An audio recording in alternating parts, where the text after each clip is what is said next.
Primo successo stagionale per i suoi ragazzi davanti al proprio pubblico, tra l'altro. Cosa le è piaciuto di più e cosa le è piaciuto di meno della prestazione dei suoi ragazzi contro un tenace Casteldaccio?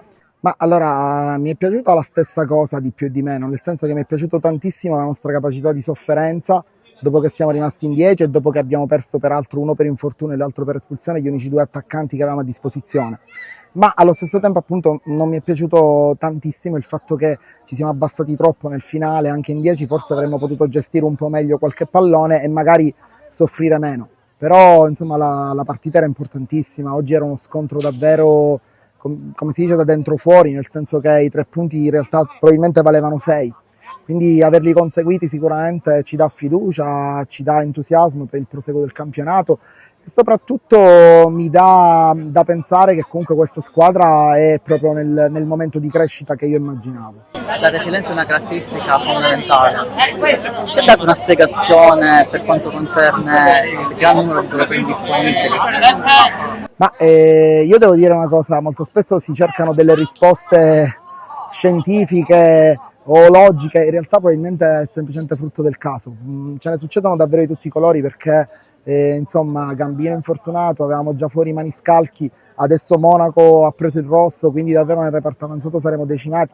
In più abbiamo avuto indisponibili per lungo tempo gente come Punzi, gente come Arena, l'altro Punzi è ancora fuori. Io credo che molto spesso spiegazioni logiche non ce ne siano, ma bisogna semplicemente accettare il fatto che il caso vuole questo. Un'impressione sul nuovo acquisto Gaetano Corda?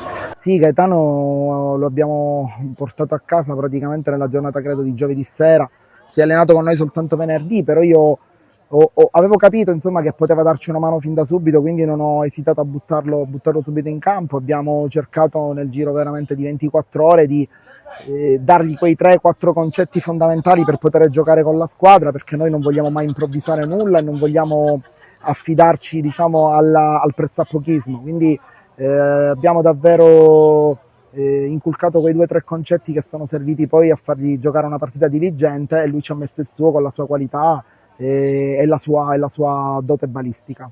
Infine un pensiero sul prossimo avversario che sarà tra l'altro sempre qui, che verrà a fare, diciamo, verrà a trovare i propri ragazzi, la Don Carlo Misilmeri, un pensiero sul prossimo avversario. Il Misilmeri viene da un periodo adesso positivo, insomma domenica ha battuto il Gela, non so in realtà il risultato odierno, però ha cambiato anche diversi giocatori, quindi troveremo anche una squadra diversa rispetto a quella di 7 giorni fa.